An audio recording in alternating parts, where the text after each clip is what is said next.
നിങ്ങൾക്ക് തായ്ലൻഡ് യാത്രയിൽ സഹായിക്കാൻ പോകുന്ന ഒരു ഗ്ലോബൽ റിറ്റെയിൽ ചെയിനാണ് 7-Eleven. ഉപ്പ് തൊട്ട് കർപ്പൂരം വരെ എന്ന് പറയുന്നത് പോലെ സൺസ്ക്രീൻ തൊട്ട് ഫ്രോസൺ ചിക്കൻ വരെ ഇവിടെ കിട്ടും.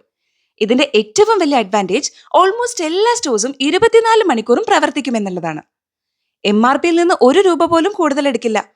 അഫോർഡബിൾ ആണെന്ന് മാത്രമല്ല, ക്ലീൻ ആണ്. മൊബൈൽ റീചാർജ് ചെയ്യാനോ ചില ബിൽ പേയ്മെന്റുകളോ ഈവൻ ചില ഫൈനാൻഷ്യൽ സർവീസുകളോ പോലും ഇവിടെയുണ്ട്. 1927 USA-യിലാണ് 7-Eleven ഷോപ്സിന്റെ ഒറിജിൻ. ഗ്ലോബലി 83,000-നടുത്ത് ഔട്ട്ലെറ്റ്സ് ഉണ്ട്. ട്രസ്റ്റിന് വേറെ എന്ത് വേണം? ഇന്ത്യയിൽ മുംബൈയിൽ ഫ്യൂച്ചർ ഗ്രൂപ്പുമായി ചേർന്ന് ഔട്ട്ലെറ്റ് തുടങ്ങിയെങ്കിലും പച്ച പിടിച്ചില്ല എന്നാണ് അറിവ്. ഞങ്ങൾ പോയ ഫൊക്കറ്റിലെ ഔട്ട്ലെറ്റിലെ ലേസിന്റെ ഫ്ലേവേഴ്സ് കണ്ട് കണ്ണു തള്ളിപ്പോയി. പലതും നോൺ വെജ് ഫ്ലേവേഴ്സ് ആയിരുന്നു. സോഫ്റ്റ് ഡ്രിങ്ക്സിന് മാത്രമായി ഒരു dedicated freezer. Meat, chicken, fish ഒക്കെ ഫ്രോസൺ ആൻഡ് നീറ്റ്ലി പാക്ഡ് ആണ്. നമ്മുടെ നാട്ടിലെ പോലെ അൺഹൈജീനിക്കലി ഹാൻഡിൽഡ് ആൻഡ് എക്സിബിറ്റഡ് അല്ല. അപ്പൊ ശരി, അടുത്ത വീഡിയോയിൽ കാണാം.